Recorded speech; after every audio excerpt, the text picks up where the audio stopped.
Découvrez la pose de la résine époxy sur une toile acrylique. Bonjour à tous! Comment poser de la résine époxy sur une toile acrylique? Je vous dis tout dans ma vidéo. Avant de commencer, vérifiez certaines conditions climatiques pour avoir un résultat optimal. L'humidité dans l'air. S'il pleut, évitez de résiner. Vous pouvez avoir sur la toile un voile un petit peu flou, ce ne sera pas joli.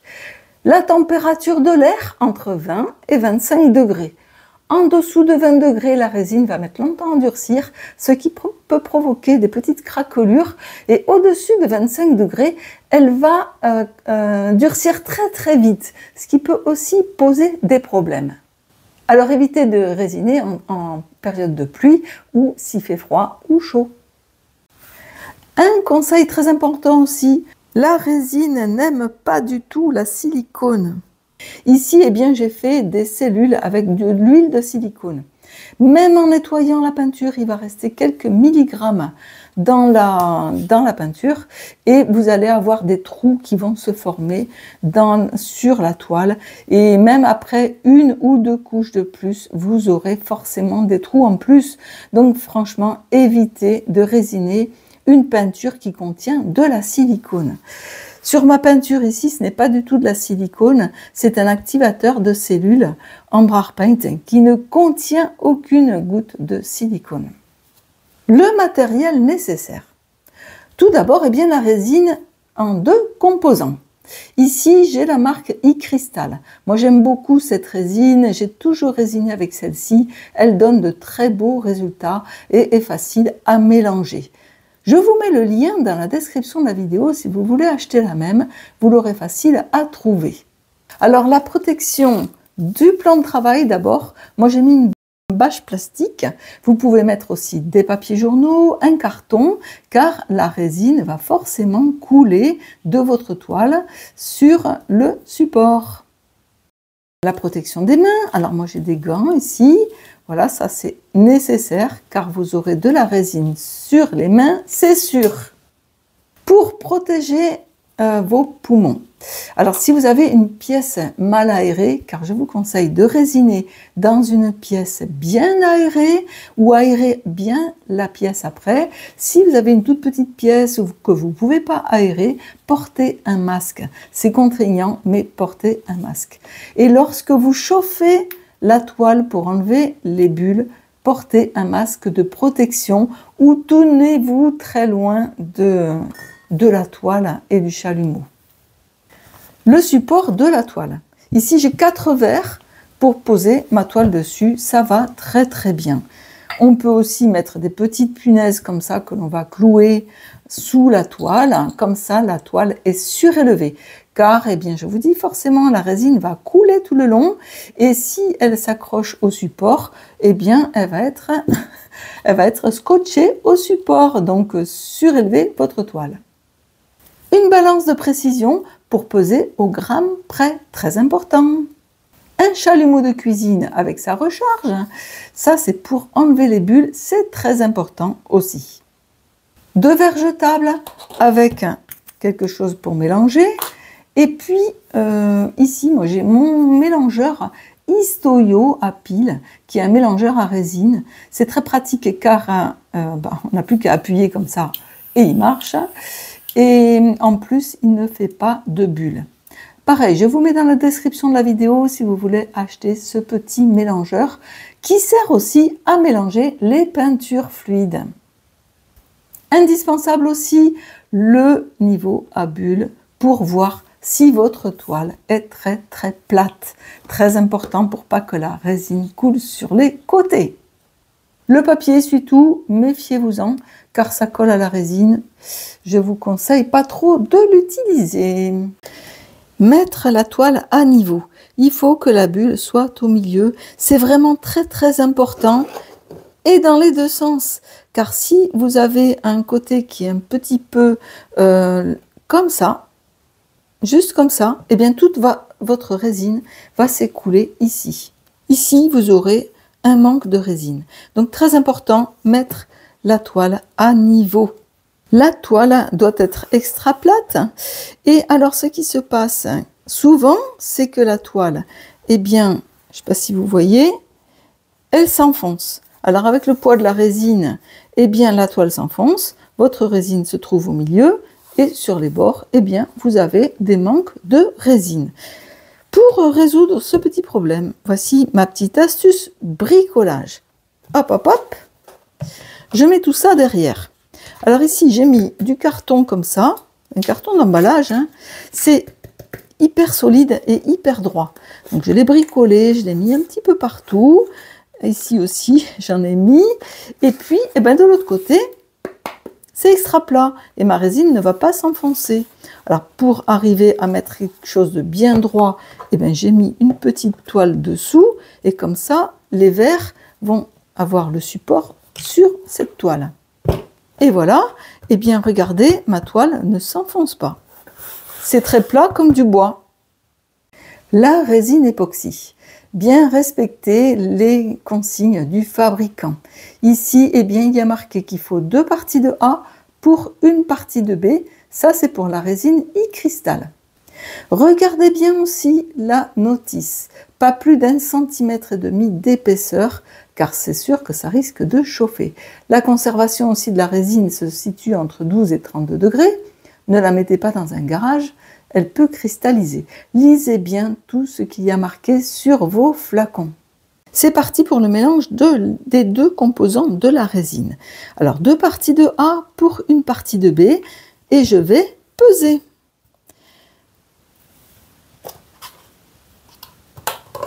Je vais mettre la partie A dans un verre et la partie B dans un autre verre.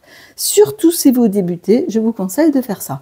Car si vous versez tout en même temps, eh bien, si vous avez mis la dernière partie en trop, eh bien, ce sera foutu.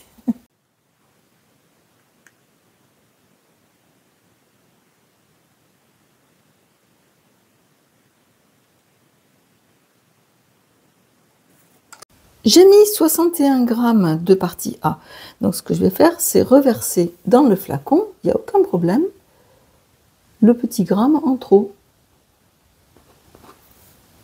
Jusqu'à arriver, voilà, à mes 60 g. Maintenant, je fais la partie B, donc la moitié, mais 30 g.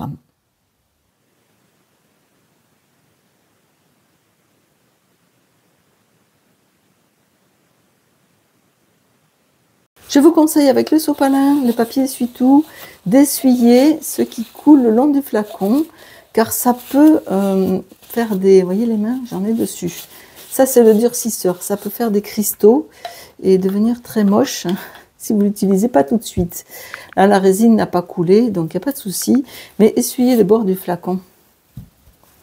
Je vais maintenant mélanger mes 2 composants. Je mets la partie B dans la partie A. Alors là, je peux racler le pot pour enlever le maximum. Alors, je peux mélanger avec la cuillère. Quand vous mélangez, mélangez doucement pour éviter les bulles. Et surtout, mélangez pendant 2 minutes. Ça, c'est absolument nécessaire. Je vais maintenant utiliser mon petit mélangeur Histoyo. Et c'est parti pour 2 minutes. Ça ne crée pas de bulles, c'est ça qui est bien. Et puis on peut inverser le sens de la rotation.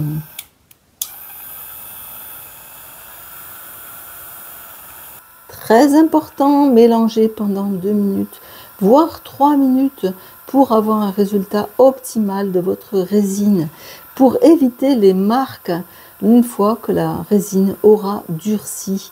Et prenez votre temps pour éviter de faire des bulles d'air. Voilà, ma résine est mélangée, ça fait 3 minutes que je la mélange. Il y a quelques bulles d'air quand même, vous voyez, mais c'est moins que si j'avais mélangé avec une cuillère. Voici les quelques micro-bulles que j'ai. Et maintenant, la partie la plus satisfaisante, la pose de la résine époxy sur la toile. Ça, on adore tous. C'est vraiment génial, c'est magnifique. Et je vais la poser sur la toile.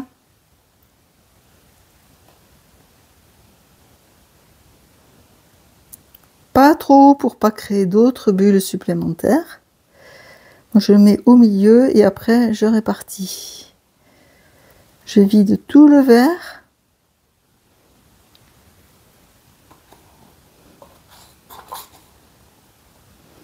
Évitez de trop racler le pot au cas où il y ait des endroits où la résine est mal mélangée.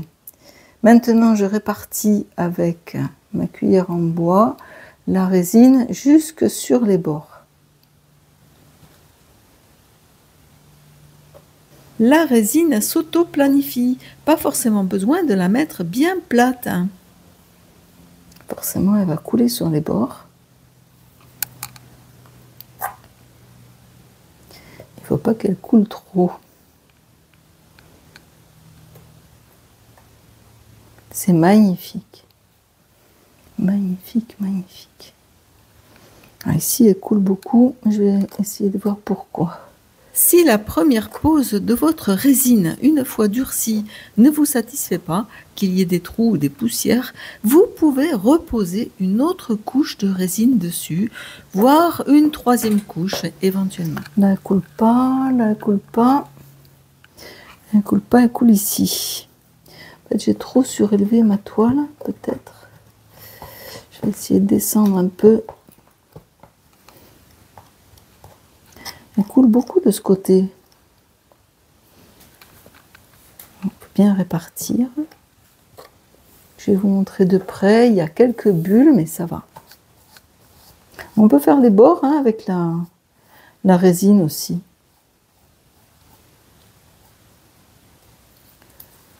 Ici.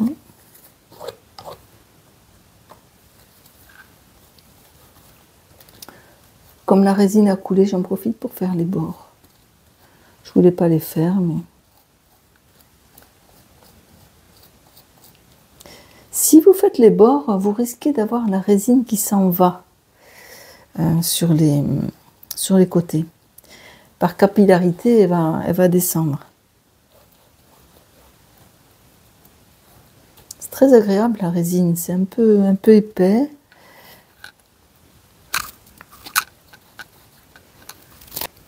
Ça a coulé un peu ici aussi, mais bon, ça va, c'est pas la catastrophe.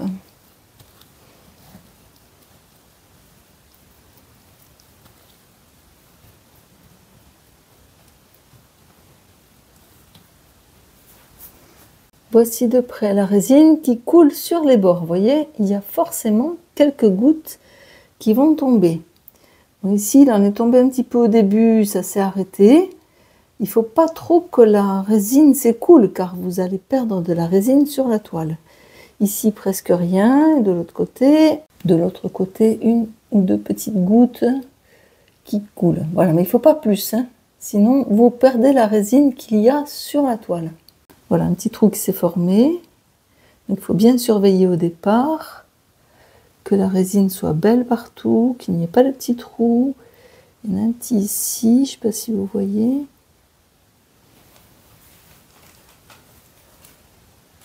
Voilà, ici.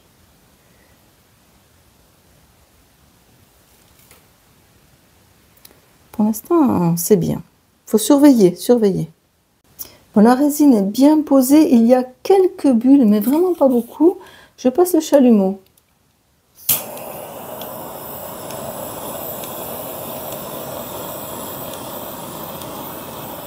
Il faut le passer à une dizaine de centimètres et très vite.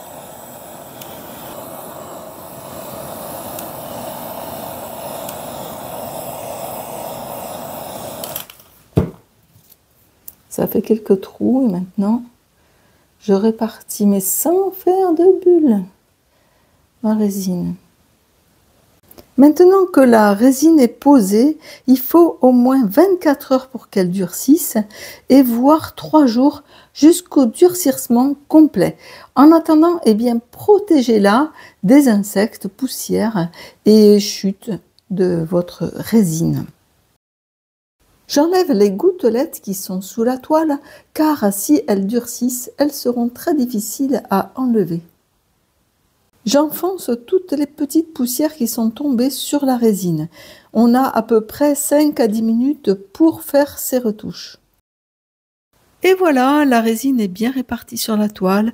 Il n'y a pas de trous et de poussière. Je vais laisser durcir pendant 24 heures. C'est magnifique. Le résultat est vraiment sublime. Ça rehausse les couleurs, ça donne un effet ultra brillant. C'est vraiment formidable. Il reste à attendre demain matin pour voir vraiment le résultat. Quelquefois, on a quelques petites surprises de trous ou de poussière ou de mouches qui se sont déposées dans la résine. Et voici 24 heures après ma résine qui a durci. Alors, elle a durci, elle est bien étalée partout, il n'y a pas de trous, pas de poussière, pas de mouches, c'est merveilleux, c'est bien posé, ça fait vraiment très joli. Pour voir si elle est vraiment très dure, eh bien je vais prendre une petite gouttelette qu'il y a ici, ces petites gouttes qui sont tombées sur le bord. Voici la résine, donc 24 heures après, eh bien elle est molle, on peut voir, elle est encore molle. Par contre, on peut la rayer facilement, faire des traces de doigts, des empreintes digitales. On peut, vous voyez, si je passe l'ongle comme ça ou si je fais une petite éraflure, eh bien, ça va tout abîmer. Donc, faites très attention, 24 heures après, la résine est encore vraiment très délicate. Et voilà, ma toile acrylique est désormais recouverte d'une couche de résine époxy ultra brillante. J'espère que mon tutoriel vous a intéressé. Si c'est le cas, n'hésitez pas à commenter, à me poser des questions et surtout liker la vidéo. Je vous dis à bientôt pour de nouvelles aventures peinture pouring. La résine donne un effet ultra brillant comme du verre. Elle ravive les couleurs. C'est vraiment magnifique, surtout pour la peinture pouring. À bientôt!